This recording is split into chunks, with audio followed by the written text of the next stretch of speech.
What's up, my soldiers? It's WildBlueYonder. Now, so far on my channel, I've pretty much just been talking about BMT, and I need to start talking about tech school. That's pretty important too, right? So, tech school.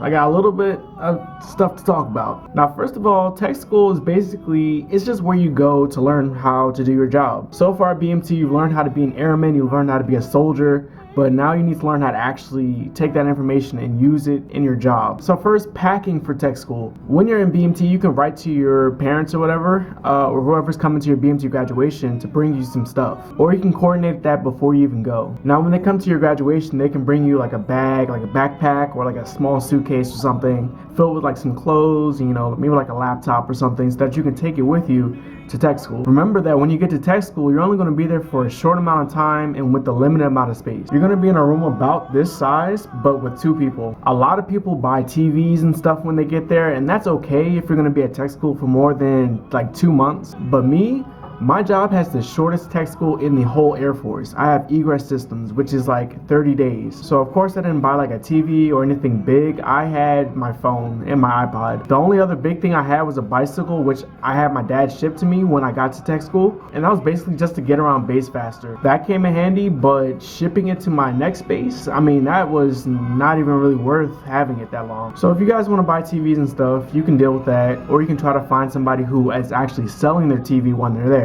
I highly discourage buying a car or taking a car to tech school because you're not going to have a whole lot of time to even use it, and it's going to be a hassle actually trying to take it somewhere once you have to leave. Also remember that you're going to ride a bus to tech school. You're not going to actually be able to drive there yourself. So everything that you have at tech school, you need to have to either buy it at tech school, have it shipped to you, or take it with you from BMT. So your day-to-day operations at tech school are going to go something like this. I went to Shepherd Air Force Base for my tech school. That's down in Texas. Our Mondays, Wednesdays, and Fridays we had to do PT, and this is kind of how our day went. We woke up at 4, we had PT at 4:30. PT was usually over by 5 to 5:30. Breakfast down at the chow hall opened up at 6. We had to report to a morning meeting at 6:45, and then we had to line up for super flight at 7. Now the morning meeting is like we all line up in straight lines, and then there's a podium at the front, and our commander or our like red rope or whoever is going to stand up there and like brief us on whatever. All the yellow ropes are going to take attendance, and then after that we're going to line up in what's called a super flight. A super flight is just like a couple hundred people lined up in formation, and we all march at the same time to our classes. Classes last from 8 to 3. You get an hour of lunch. Classes at tech school are pretty easy. If you study, you're going to pass. You take tests every week. If you fail a test, then they're going to make you retake it, and they're going to start to counsel you if you keep failing them. But most people don't fail. It's stressful, but it's not hard. If you do study hall with like your classmates and stuff,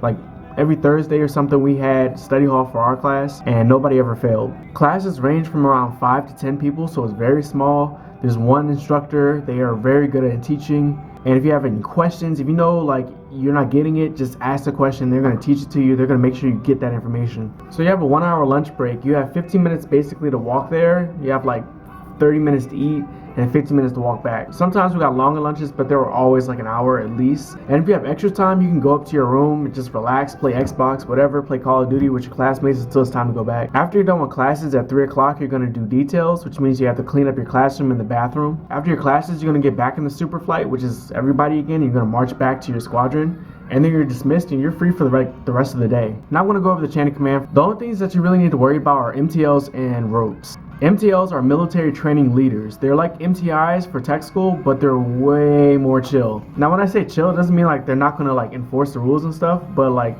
they're not MTIs. Like they're just there to make sure nobody's breaking the rules, make sure everybody's on time, nobody's missing. They basically just provide leadership and enforce rules for tech school. They run the PT sessions, they do uniform inspections, room inspections, and if you want to join any clubs or teams, then you have to go to your MTL and you have to ask them for permission, and then they sign off on your paperwork. Now MTLs have these things called ropes. This is black, but they have blue ropes and they go over their shoulder like this.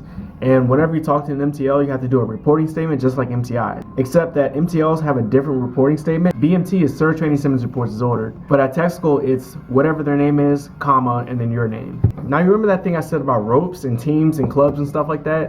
When you go to tech school, you're going to have a bunch of free time, so I would suggest you join up a club or do something with your time. Now there's different colors of ropes. The first I'm going to go over are the student leaders. Now in BMT, you're gonna have element leaders and dorm chiefs. In tech school, you're gonna have red ropes, yellow ropes, and green ropes. Green ropes are the newest student leaders. Nobody like really takes green ropes that seriously, and they kind of know it. Like they know they're new, and like they know they're not gonna be all up in people's faces about stuff. They help run the PT sessions, they help take attendance and stuff like that. So they pretty much just help out the yellow and the red ropes. Yellow ropes are taken a little bit more seriously. Each floor in your dorm rooms, like each floor is gonna have a yellow rope, and that yellow rope is basically in charge of that floor. They're in charge of making sure all the details are done, all the rooms are clean, nobody's like breaking any rules or nothing like that. They're in charge of that whole floor. They also help with PT, and they also like take attendance and do stuff like that. Whenever you're marching flights for the super flight, the yellow, the red, and the green ropes, those are the people who are going to be actually commanding the flight. Whenever you're doing uniform inspections, they're also going to be commanding those. Now, red ropes, there's 2 for each squadron, 1 male and 1 female. They're basically the head leadership of all the airmen in their squadron. During the morning meetings, they stand on top of the podium and like they like dismiss the whole squadron and stuff like that. It's kind of crazy. They're typically like prior dorm chiefs, but they don't always have to be. Also, red, green, and yellow ropes, they should be A1Cs. They're not always A1Cs, but they're usually like A1Cs. Now, the other types of ropes are black ropes, white ropes, blue and white, and teal. Black ropes means that you're either on honor guard or you're on drill team. I was on drill team and honor guard, so I had a black rope with a silver bullet. When you have a silver bullet on, then that means that you're in charge of a section of the drill team. A white rope, those are the chapel guides. So they work in the chapel, they work in the church. At Shepherd, it's not just a church, it's like a church plus like a rec center. So it has like all these like different games and like these rooms with like Xboxes in them and stuff. And so basically you get to work there if you're a white rope. If you have a blue and white rope, that means that you're in the band or the bugle corps. They basically play the music for reveille and retreat, which is when we put the flags up and down. They also do like different stuff for band. Usually the people who are blue and white ropes, those are people who were in the band flight at BMT. And yes, there is a band flight at BMT. If you go to BMT and you play an instrument or something, they're gonna ask anybody play instruments in like your first day, and if you do, then they're gonna put you in the band flight. Teal ropes are the sexual assault response coordinators. They basically educate and promote people on sexual assault crimes. They're also a source to report to if you know of any sexual crimes or anything happened to you. Okay, so now PT. PT for us at Shepherd was Mondays, Wednesdays, and Fridays. We had to wake up at 3:30 to be down there at 3:45 for it to start at 4, for it to be over by 5 or 5:30ish. What a great way to start your Mondays and Fridays, right? They always take attendance at PT, so you gotta be there. If you miss a PT or you oversleep, then it's kind of fine. Like they just make you do it on Friday evening. Sometimes it's worth it. Hey, if you're like really like beat and you're just tired and you just don't feel like going, it's up to you. I never really missed any because I just didn't feel like dealing with that later on. If you do it too many times, you're just gonna get in trouble. Now, PT consists of similar exercises to BMT. You're gonna do push-ups, sit-ups, all that basic stuff. You're just gonna keep doing it until the MTL tells you to stop. Other days you're going to have either timed 1.5 mile runs or you're going to run until they tell you to stop. A lot of people do what's called the Shepherd Shuffle, which basically means you're at Shepherd Air Force Base, that's the name of the base, and you're just like shuffling along, you're not really running at all. But when MTL see you doing that, they're just going to make you run longer, so I never understood why people did that. I guess because it's 4 in the morning, that would make sense. Now once you're done with PT, sometimes you got some extra time, so you can take a shower and then go to sleep before you go to breakfast, and sometimes you barely make it to breakfast. It all depends. Also, something I should probably mention is this beautiful thing called lightning with M5. Now, Shepherd, I don't know if it's just the time of year I went, but we missed like so many PT days because of lightning with M5. Lightning with M5 means that it's a thunderstorm and that lightning is striking within 5 nautical miles of the Air Force Base. And when that happens, everybody has to go inside. And when everybody has to go inside, PT gets canceled.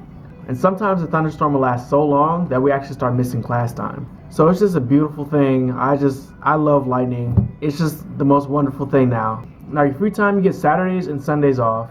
In your free time, you can do pretty much whatever you want. Once you're done with your homework from school, if you want to join a club or whatever, then you have time to do that. Or you can just sit back and play Xbox all weekend. It's up to you. Alright, let's move on to the phases. Now there's 3 phases of tech school. There's ITP, ATP1, and ATP2. ITP is the initial transition phase. This is when you first arrive to your tech school and you basically are still limited to a lot of things. In ITP, you cannot leave base, you cannot smoke, you cannot drink. If you are outside of your dorm rooms, then you have to wear your ABUs. Now your dorm room includes your room, the hallways, and the common areas in your dorm. So you can wear civilian clothes just in those little areas. If you ever leave your dorm, then you have to put on your ABUs. Your curfew during the week is 2200, which is 10 o'clock. And 2400 on the weekdays, which is 12 o'clock. Now I know what you're thinking, oh my gosh, I can't do this for so long. Well, you don't have to. ATP 1 is earned after you pass 2 uniform inspections and 2 dorm room inspections. In order to accomplish that, it usually takes about like 2 or 3 weeks. Now you can wear civilian clothes outside of your dorms. Your curfew is still 10 o'clock on the weekdays, but on the weekends it's now 2 in the morning. You can smoke and you can drink. You can leave base, but you have to be in your blues when you do it. Now ATP 2, the only thing that changes, now you can wear civilian clothes on and off base. For all 3 phases, you still have to wear your ABUs when you go to class. I didn't drive at tech school, so I don't know, but you can drive when you're there, but I'm not sure if you have to like reach a certain phase to do it. Now graduation is usually short and sweet. There's somebody from your chain of command who'll show up and they'll give you a little piece of paper that says, hey, you graduated tech school, congratulations. And then you're gonna have to do out processing, which means you get a packet of paper with a bunch of boxes on it that have to be signed by a bunch of people on base. So you're gonna be running around base like a chicken with his head cut off, and you're gonna be trying to get all these signatures so that you can like leave your tech school and get to your base. If you want to take leave after tech school, that's also cool. You can also do this thing called wrap, which means you go back to your recruiter and you work for her or him for like a week.